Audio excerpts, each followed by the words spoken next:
একটা সরকারের আমলে হয় নাই, বিভিন্ন সরকার এই ব্যাপারে কিন্তু কনসিস্টেন্ট থেকেছে। ইভেন গত 15 বছরের সরকার যে নারীদের অগ্রাধিকার এবং নারীদের অধিকার তারা বিভিন্নভাবে নিশ্চিত করার চেষ্টা করবে। একদম মুক্তিযুদ্ধে অর্জিত আমাদের যে সংবিধান, সেখান থেকে যদি আমরা শুরু করি, যেহেতু এখন সংবিধান সংস্কারের কথাও চলছে, কি কি আমাদের সংস্কার করা উচিত না, বা অন্তত পিছনের দিকে কোথায় কোথায় হাঁটা উচিত না, সেটা নিয়ে আমাদের বোধহয় পরিষ্কার হওয়া দরকার। সংবিধানে আমাদের যেটা নিশ্চিত করা যে বৈষম্য নিষিদ্ধ করা হয়েছে বিভিন্ন কারণে, তাই না? ধর্ম, বর্ণ, গোত্র, জন্মস্থান, এটা অলরেডি আমাদের অর্জিত। এটা নিয়ে আমাদের নতুন কোনো আলোচনা শুরু করার দরকার নেই, বরঞ্চ যে আলোচনাটা আমরা করতে পারি যে 5টা গ্রাউন্ডে যে বৈষম্য নিষেধ করা, এটা কতদূর আসলে আমরা পালন করছি। আর দ্বিতীয়টা হচ্ছে এই গ্রাউন্ডগুলো আমরা বাড়াবো কিনা। অন্যান্য কোনো কারণে আসলে বৈষম্য করা উচিত না, যেমন প্রতিবন্ধিতা, এটা নিশ্চিত করে নতুন করে আমরা হয়তো লিখতে পারি, কিন্তু এখানে পিছু হাঁটার কোনো অবকাশ নেই। দ্বিতীয়ত, এটাও আমাদের সেই 72 সনেই বলা হয়েছিল, বিকজ সেখানে নারীদের অবদান ছিল, রাজনৈতিক সংগ্রামে অবদান ছিল, এবং এটা খুবই গুরুত্বপূর্ণ, ভিকটিম আকারেও কিন্তু অবদান ছিল। দ্যাট ইজ এন অবদান যে বীরাঙ্গনারা যে ওই সময় তাদের যে ক্ষতি হয়েছিল এবং তাদেরকে যে বীরাঙ্গনা হিসেবে স্বীকৃতি দেওয়া হয়েছিল, সেটার কারণেও কিন্তু আমরা পরবর্তীতে দেখেছি যে আমাদের নারী নির্যাতন মোকাবেলা করার যে বিভিন্ন আইন হয়েছে, বিভিন্ন ধরনের নীতি হয়েছে, সেটাও কিন্তু বীরাঙ্গনাদের ইতিহাসকে, তাদের অভিজ্ঞতা মাথায় এনে নেওয়া হয়েছে। সো আই থিঙ্ক তারা যে ভিকটিম, সেটা খাটো করে দেখার কোনো কারণ নেই। ভিকটিমও কিন্তু একজন যখন ভিকটিম হচ্ছে, একজন যখন শিকার হচ্ছে নানান ধরনের অপরাধের এবং মানবাধিকার লঙ্ঘনের, তাদের অভিজ্ঞতাও কিন্তু আমাদের আমলে নিতে হবে। ঠিক যেভাবে আমরা গত 1 বছর ধরে যারা গুম হয়েছিলেন, যারা বিভিন্নভাবে গ্রেফতার এবং আটকের শিকার হয়েছিলেন, এবং যারা বিচার বহির্ভূত হত্যাকাণ্ডের শিকার হয়েছিলেন, তাদের পরিবারের কথাগুলো আমরা শুনছি, তাদের কথা আমরা শুনছি। তো সেই অর্জনগুলো, সেই অভিজ্ঞতা ছিল বলে আমাদের 72-এর সংবিধানে আমরা এটাও পেয়েছি যে সরাসরি কোনো ধরনের বৈষম্য করা যাবে না। দ্বিতীয়ত, বৈষম্য নিরসন করার জন্য সেখানে বিশেষ ব্যবস্থাও রাষ্ট্রের নিতে হবে। নারীরা যাতে অগ্রসর হতে পারেন, শিশুদের অধিকার যাতে নিশ্চিত করা যেতে পারে, এবং তথাকথিত পিছিয়ে পড়া জনগোষ্ঠী বা যারা ঐতিহাসিকভাবে সুবিধা বঞ্চিত, তাদের জন্য বিশেষ ব্যবস্থা নিতে হবে। এখন যেটা অত্যন্ত দুঃখজনক আমার মনে হয় যে জুলাই সনদে এবং এখন আমাদের যে গণভোট হতে যাচ্ছে, সেখানে কিভাবে এই বৈষম্য নিরসনের যে প্রতিজ্ঞা আমাদের সংবিধানে আছে, সেটা কি করে আরো শক্তিশালী করা হবে বা কিভাবে সম্প্রসারণ করা হবে, সেটা নিয়ে নির্দিষ্ট কোনো বক্তব্য আসে নাই। কিন্তু এটা তারপরেও ভালো যে সেখানে পরিষ্কার করে বলা হয়েছে যে এই অধিকার আমাদের আছে, মৌলিক অধিকারগুলো আমাদের নিশ্চিত আছে সংবিধানে, সেগুলো সম্প্রসারণ করা হবে এবং সেগুলো বাস্তবায়ন করা হবে। এই প্রতিজ্ঞা অন্তত জুলাই সনদে আমরা পাচ্ছি। তার মানে কিন্তু অনেক স্কোপ আছে নির্বাচনের পরে এখানে নির্দিষ্ট করে আমাদের এই অধিকারগুলো আরো সম্প্রসারণ করার। কিভাবে হবে আমাদেরকে বলা হয়নি, কিন্তু আমরা আশা করছি যারা রাজনীতিতে অংশগ্রহণ করবেন এবং ভূমিকা রাখবেন, তারা সেটা করবেন। এখন এতটুকু প্রতিজ্ঞা আমরা পাচ্ছি জুলাই সনদে, কিন্তু বাস্তবে যেটা দেখছি সেটা একদম অন্যরকম। আমরা দেখছি যে ইভেন এই সরাসরি বৈষম্য করা যাবে না, যেটা পরিষ্কার, যেটা 50 বছর আগে অর্জিত যে অধিকার, সেটার উপরে কিন্তু হাত দেওয়া হচ্ছে, যেটা সবাই এর আগে বর্ণনা করে গেছেন যে বিভিন্ন ক্ষেত্রে আমরা দেখছি যে নারীরা যতটুকু পারেন সেই সুযোগগুলো তাদেরকে আর দেওয়া হবে না, দেওয়া হচ্ছে না, এবং তারা যাতে পিছিয়ে পড়ে, তাদেরকে তাদের তাদের তাদের ক্যাপাসিটি কি আছে, তাদের কম্পিটেন্স কি আছে, সেটা না দেখে তাদের পারিবারিক দায়িত্ব কি আছে এবং তাদের শরীরের কি লিমিটেশন আছে, এই কথাগুলো শুধু সামনে নিয়ে আসা হচ্ছে। এবং এই বছরে আমরা কোথায় কোথায়, ইনফ্যাক্ট এই বছরে কি কি পুশব্যাক আমরা দেখেছি, সেটাও একটু খেয়াল করা উচিত।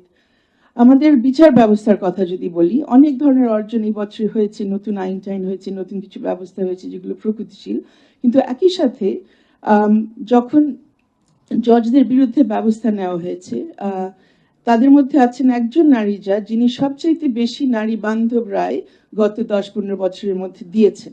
ওনাকে বসিয়ে রাখা হয়েছে, কাজ করতে দেওয়া হচ্ছে না, কিন্তু কেন, ওনার বিরুদ্ধে কি অভিযোগ, ওনার বিরুদ্ধে কি ব্যবস্থা নেওয়া হচ্ছে, সেটা আমরা কেউ জানতে পারছি না। এটা আসলে খুব ইতিবাচকভাবে দেখার কোনো সুযোগ নেই। নারীরা এই মুহূর্তে কারাগারে কারাবন্দী আছেন নানান ধরনের মিথ্যা অভিযোগে।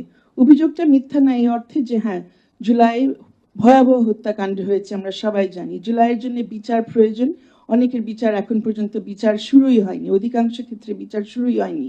কিন্তু এই বিচারের নামে মিথ্যাভাবে এবং জেনে শুনে পরিষ্কারভাবে রাজনৈতিক কারণে অনেক নারীরা এখন কারাবন্দী অবস্থায় আছেন, এবং এখানে আনফর্চুনেটলি বিভিন্ন রাজনৈতিক দলের এখানে হাত আছে। যে জিনিসটা আমরা দেখতে চাই যে নির্বাচন পরবর্তী অবস্থায় এরকম ঘটনাগুলো আর ঘটবে না। এখনো সময় আছে, আগামী 4-5 দিনে চাইলে এই অন্তর্বর্তীকালীন সরকারও কিন্তু ব্যবস্থা নিতে পারে যাতে এই ধরনের অন্যায়গুলো তাদের একটা কলঙ্ক হিসেবে না থাকে তাদের রেকর্ডে।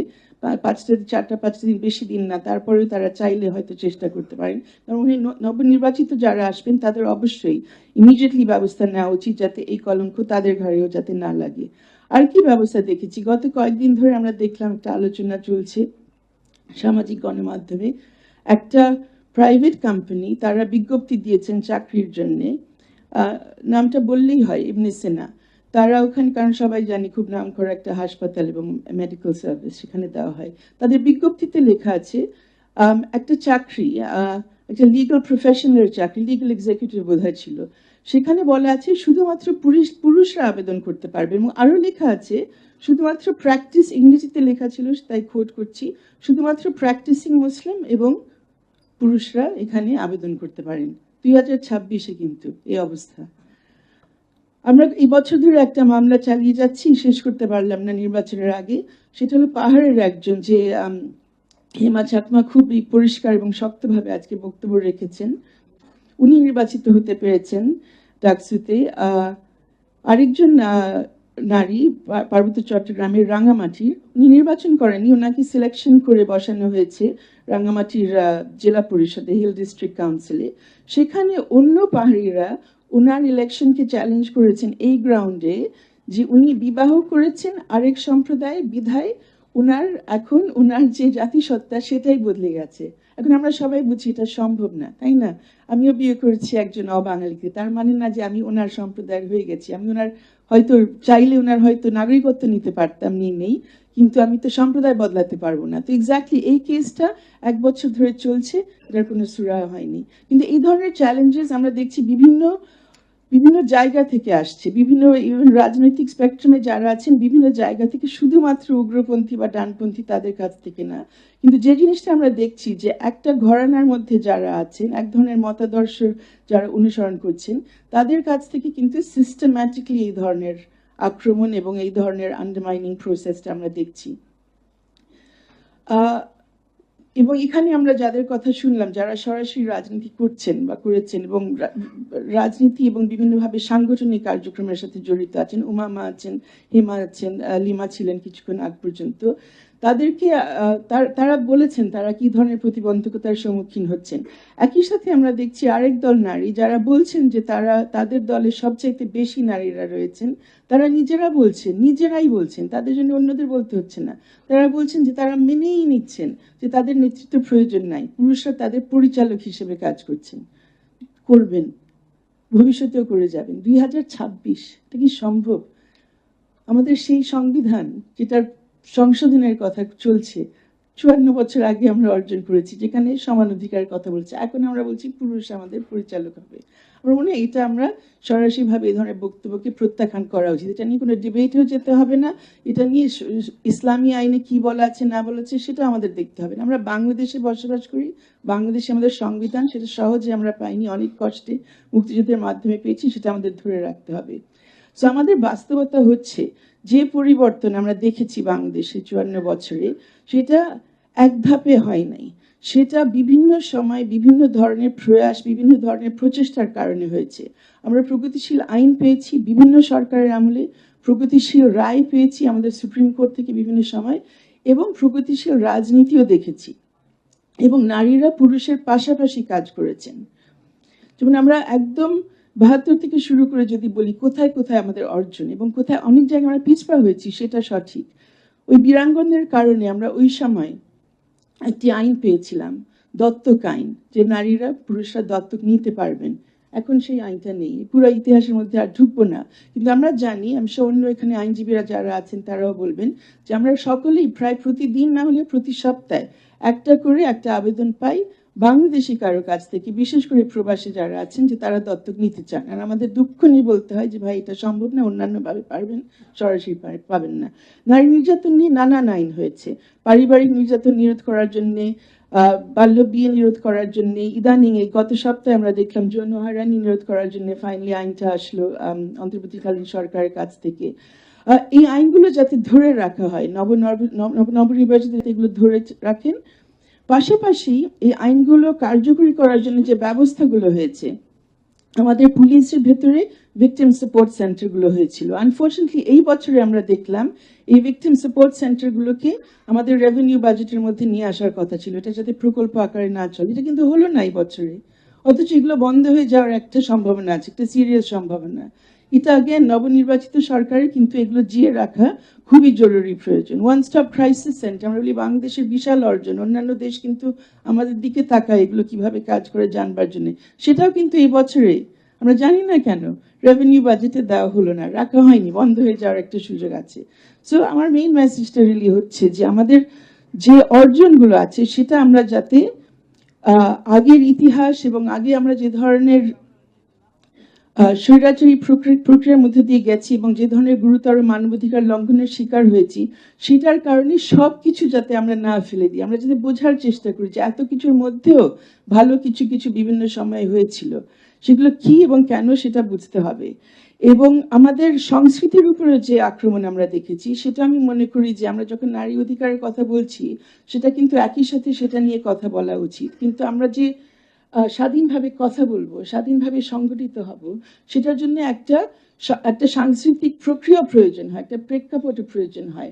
আমাদের এমন একটা সমাজ, এমন একটা দেশ, এমন একটা জাতি যেখানে আমাদের জন্য সাংস্কৃতিক লড়াইও খুব বড় একটা ভূমিকা রেখেছে সবসময়। ওখানেই আমরা দেখেছি এই বছরে বিশালভাবে এবং খুব সুনির্দিষ্টভাবে একটি আক্রমণ এসছে। এবং ফাইনাল কথা, ধর্মীয় অনুভূতি নিয়ে কেউ শুরুতে আই থিঙ্ক কথা বলছিলেন, যে যখন আমরা দেখছি যে বিভিন্ন ধরনের আক্রমণ আসে, শারীরিক আক্রমণ আসছে, সাইবার অ্যাটাকগুলো আসছে, এবং এই বিশেষভাবে ধর্মীয় অনুভূতিতে একদিকে নারী বিদ্বেষী বক্তব্য, সবার আই থিঙ্ক এখানে যারা আছেন সবাই কোনো না কোনো ভাবে এগুলোর শিকার হচ্ছেন, কিন্তু নারী বিদ্বেষী বক্তব্যের চাইতে যেটা আরো ভয়াবহ, যে ধর্মীয় অনুভূতিতে আঘাত হানার যে অভিযোগ যখন কারো বিরুদ্ধে আনা হয়, তখন ইমিডিয়েটলি মনে হয় যে শুধু আইন দিয়ে আমাকে আক্রমণ করা হচ্ছে না, চেষ্টাই করা হচ্ছে ইচ্ছে করে যে একটা আলাদা করে যে একটা পাবলিক সেন্টিমেন্ট সেখানে তৈরি করা এবং এক ধরনের মব কারো পিছনে লেলিয়ে দেওয়া। আমাদের বোধহয় মনে রাখা উচিত যে এটা 30 বছর আগে 90-এর দশকে আমরা দেখেছিলাম। আপনারা অনেকে বলেছেন ধর্ম অবমাননা, অ্যাকচুয়ালি ধর্ম অবমাননা আমাদের আইনে নেই, আমাদের আইনে আছে ধর্মীয় অনুভূতিতে আঘাত হানা। It's kind of important distinction. হ্যাঁ, সো ব্লাসফেমি আইন আমাদের আইনে নেই, we do not have it. Pakistan has it, some western country still have it. কিন্তু একটা চেষ্টা হয়েছিল 90-এর দশকে বেগম খালেদা জিয়ার সরকারের সময় to bring in a blasphemy law, কিন্তু ওই সরকার সেটা অ্যালাউ করেনি। তাই সরকারের ভেতরে যারা ছিলেন তারা চেষ্টা করেছিলেন, তাদের অ্যালাইজরা, কিন্তু ওটা বন্ধ করা হয়েছে। বিকজ আই থিঙ্ক বোঝা গেছে যে এটা হবে এটা আমাদেরকে একদম অন্য জায়গায় নিয়ে যাবে। আপনি যখনই সেই অধিকার দিয়ে দিবেন কাউকে যে সেই ডিফাইন করবে ধর্মের মানেটা কি, এখনই যেটা করা হচ্ছে ধর্মীয় অনুভূতি নিয়ে, যে যারা এই অভিযোগ নিয়ে আসে তারাই ডিসাইড করে যে কোনটা একটা ধর্মীয় অনুভূতির ব্যাপার, তারাই ডিসাইড করবে যে নারীর অধিকার নিয়ে কথা বলা হচ্ছে ধর্মীয় অনুভূতিতে আঘাত হানা। এবং আমরা এটাও কিছুদিন আগে দেখেছিলাম যে একটি দল, অনেকগুলো দল, ধর্মীয় উগ্রপন্থী দলগুলো বলবো, ধর্মভিত্তিক যারা, তারা একটা অনুষ্ঠান আয়োজন করলেন একটি মাত্র লক্ষ্য নিয়ে, যে তারা একটি গোষ্ঠীকে অমুসলমান ঘোষণা করবেন। এবং সেখানে একটি দলের প্রতিনিধি সেখানে দাঁড়িয়ে বললেন যে উনি নির্বাচিত হলে, ওনার সরকার নির্বাচিত, ওনার দল সরকার গঠন করার সুযোগ পেলে তারা আহমদিয়া জনগোষ্ঠীকে অমুসলমান ঘোষণা করবেন। এই ক্ষমতা ওনাদেরকে কে দিয়েছে? আমি যতদূর ইসলাম বুঝি, আমিও একজন মুসলিম পরিবারে জন্ম নিয়েছি, আমি জানি সেই ক্ষমতা আমাদের কাউকে দেওয়া হয়নি যে আমরা সিদ্ধান্ত নিতে পারবো অন্যদের ব্যাপারে। কিন্তু ওনারা কোন স্পর্ধায়, কোন সাহসে এই ধরনের কথা বলেন এবং মনে করেন যে তারপরে তাদেরকে আমাদের নেতা মানতে হবে বা আমাদের তাদের হাতে ক্ষমতা উঠিয়ে দিতে হবে? ধন্যবাদ।